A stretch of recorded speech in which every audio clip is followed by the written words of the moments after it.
আর দরজাটা খুলতেই ওকে মেরে ফেলে। সময়ের সাথে সাথে ওরা মিশে যায়। কালিয়া ভূত যখন গ্রামে চলে আসে, সকল লোক ভয় পেয়ে যায়। এটা অনেক দিন আগের কথা। অনেক দিন আগে এই গ্রামে মহামারী ঢোকে। মহামারী হয়ে মানুষজন মারা যেতে থাকে। কিন্তু এই দেখে রাজা বসে বসে চিন্তা করে যে কি করা যায়। রাজা কিছু করতে পারে না জনগণের জন্য। এই দেখে তার মেয়েও চিন্তিত ছিল। আর 4 বছর পরে যখন মহামারী চলে যায়, তখন রাজকুমারীও গায়েব হয়ে যায়। গায়েব? এটা আবার কিভাবে? তারপরে থেকে রাজা তাকে অনেক খুঁজে, কিন্তু রাজকুমারী 2 বছর পর আবার গ্রামে ফিরে আসে। আর রাজা তাকে জিজ্ঞেস করে, তুমি এতদিন কোথায় ছিলে? আর সে হাতে করে একটা বীজ নিয়ে আসে। কিন্তু রাজকুমারী তার কথার কোনো জবাব দেয় না। ওই বীজ থেকে এই রকম ভয়ঙ্কর একটি গাছ জন্মেছে। এই গাছ লাগানোর পরে 3-4 বছর গ্রামবাসী অনেক আরামেই ছিল, কোনো বিপদ আপদ আসতো না। কিন্তু হঠাৎ করে আবার কোথা থেকে যেন কোনো বিপদ আবার নেমে আসে এই গ্রামে। কিসের সংকট? আর জমিদার মশাই বা কোন সংকটের কথা বলছে? এটার কাহিনীটা কি সেটা আমাকে বলো। আর এটার কাহিনী কি সেটা তো আমি জানি না। ওই দেখো। আর ওরা ওই দিক তাকাতেই ওই ভয়ঙ্কর গাছটি ওরা দেখতে পায়। এটা দেখে চম্পা ওরা খুব ভয় পেয়ে যায়। আর মনে মনে ভাবতে থাকে, স্বপ্ন মনে হয় এখন সত্যি হয়ে যাবে। আর ওরা এটা দেখে খুব ভয় পেয়ে যায়। মনে হচ্ছিল যেন একটা স্বপ্ন। তারপর যখন রাত নেমে আসে, রাত হয়ে গেল, এখনো পণ্ডিত মশাইকে নিয়ে ওরা এখানে আসতে পারলো না। ওরা কি করছে ওখানে? আর গ্রামবাসীরা এটা নিয়ে আলোচনা করতে লাগে। তখন এই পণ্ডিত এক তান্ত্রিক বাবাকে নিয়ে চলে আসে। তান্ত্রিক বাবাকে নিয়ে গ্রামের মাঝখানে মোড়ল মশাইয়ের সামনে চলে আসে। কেমন আছেন আপনি? তান্ত্রিক আসেনি?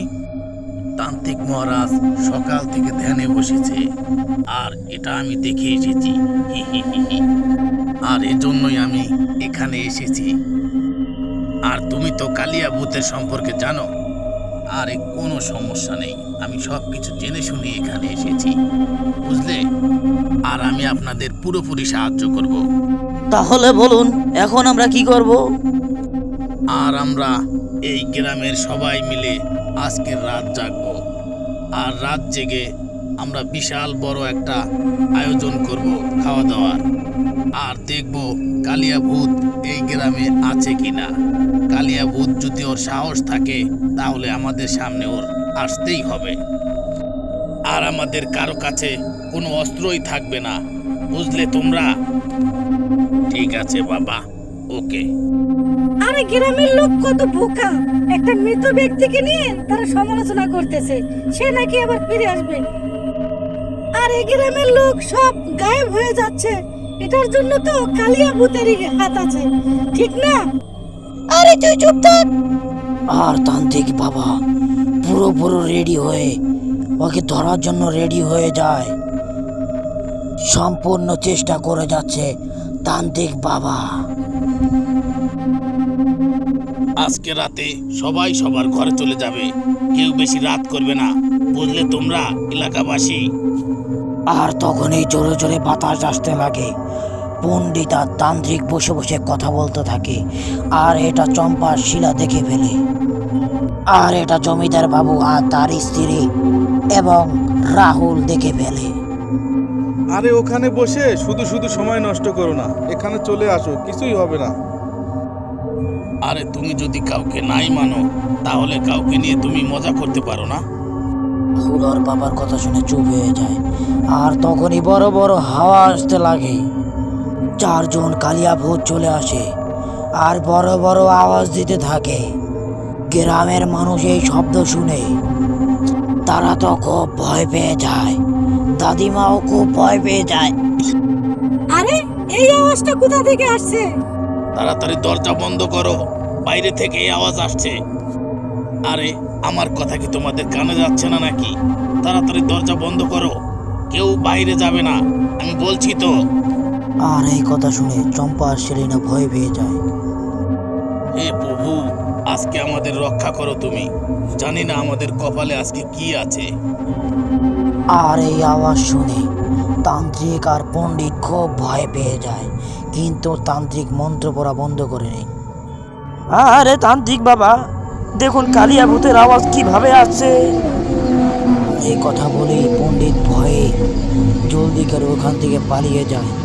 আর পালিয়ে পণ্ডিত তাড়াতাড়ি তার বাড়ির দিকে রওনা দিয়ে দেয়। আর সবাই সবার ঘরের দরজা বন্ধ করে দেয়। আর পণ্ডিত বাবা তো ওখান থেকে পালিয়ে যেতে লাগে। আর তখনই কালিয়া ভূতের আগমন হয়। আর কালিয়া ভূত ওরা যখন সামনে আসলো, পণ্ডিতজি দেখে খুব ভয় পেয়ে গেল। পণ্ডিতজি তো খুব ভয়ে কাঁপতে লাগলো। আর তখনই কফিনের বাক্স খুলে গেল আর পণ্ডিতকে ওখানেই মেরে ফেলল। তখনই গ্রামে আলো জ্বলতে লাগলো। আরে, এটা তো পণ্ডিত মশাইয়ের আওয়াজ শোনা যাচ্ছে। পণ্ডিত মশাইয়ের আবার কিছু হয়ে গেল না তো? কি জানি পণ্ডিত মশাই কপালে কি আছে। আরে এখন তার আওয়াজ আসছে না। বুঝতে পারছি না তান্ত্রিক বাবার সাধনা কি পূরণ হবে নাকি হবে না। আর তান্ত্রিক বাবা যখন মন্ত্র বলতে লাগলো, কালিয়া ভূত তখন তার সামনে চলে আসলো। আর এটা দেখে তান্ত্রিক বাবা খুব ভয় পেয়ে যায়। আর কালিয়া ভূত ওরা আওয়াজ করা বন্ধ করে দেয় আর চুপচাপ দাঁড়িয়ে থাকে। এটা দেখে মন্ত্র পড়া বন্ধ করে নি তান্ত্রিক বাবা। আরে এখন তো আর আওয়াজ আসছে না। আরে যতক্ষণ পর্যন্ত তান্ত্রিক বাবা বাইরে যেতে না বলবে, একটা লোকও বাইরে যাবে না, বুঝলে তোমরা? আর তখনই কাচের পাতা উড়তে লাগে। আর তখনই একটা বিকট আওয়াজ হয়, আ! আরে এটা তো মনে হয় তান্ত্রিক বাবার আওয়াজ। তান্ত্রিকের আবার কি হলো? আর তখনই গ্রামের আবহাওয়া ঠিক নিরিবিলি হয়ে যায়। আর তখনই মোড়ল মশাই বলে সবাইকে বের হতে। সবাই যখন একত্রিত হয়ে বের হয়ে আসে, তখন তান্ত্রিক বাবাকে দেখে একটা পুতুলের মতো লোক বসে আছে, যে কোনো নড়াচড়া দিচ্ছে না। কিন্তু কিছু সময় পর তান্ত্রিক বাবা উধাও হয়ে যায়। আর এটা দেখে গ্রামবাসীরা ভয় পেয়ে যায়। গ্রামবাসীরা তো খুব ভয় পাচ্ছে এখন। আমার মনে হয় তান্ত্রিককে ওরা মেরে ফেলেছে, পণ্ডিতকেও ওরা মেরে ফেলেছে। এখন তো গ্রামবাসীদের অনুষ্ঠান মনে হয় সফল হতে দেবে না। তাহলে এখন আমাদের কে বাঁচাবে? একমাত্র তান্ত্রিক বাবাই আমাদেরকে বাঁচাতে পারে, বুঝলে? সেলিনা আর চম্পা এই মৃত্যুটা দেখে খুব ভয় পেয়ে যায়। আর তখনই তান্ত্রিক বাবার ধ্যান ভাঙে। তান্ত্রিক বাবার ধ্যান ভাঙার পর তান্ত্রিক বাবাই বুঝতে পারে তার সাগরিদকে মেরে ফেলেছে ওরা। তান্ত্রিক বাবাই বলতে থাকে, সবাইকে মেরে ফেলেছে, এবার আমার ওখানে যেতেই হবে। আর ওই রাতে সেলিনা যখন ঘুমাতে যায়, তখন ও একটা স্বপ্ন দেখে। সেলিনা একটি রাজকুমারী হয়ে জঙ্গলের মধ্যে দিয়ে হাঁটতেছিল। তার হাঁটতে খুবই ভালো লাগছিল। কিন্তু হঠাৎ করে কিছু দূর যাওয়ার পর তার পিঠে একজন হাত দেয়। তিনি পিছন দিক ঘুরতেই আর তখনই দেখতে পায় কালো একটা মাথা কাটা। এটা দেখে সে খুব ভয় পেয়ে যায় আর তার ঘুম ভেঙে যায়। তার বান্ধবী চম্পা ওখানে ছিল। তখনই ওরা ওই বিকট গাছের সামনে দাঁড়িয়ে থাকে আর কালিয়া ভূতের কথা চিন্তা করতে লাগে।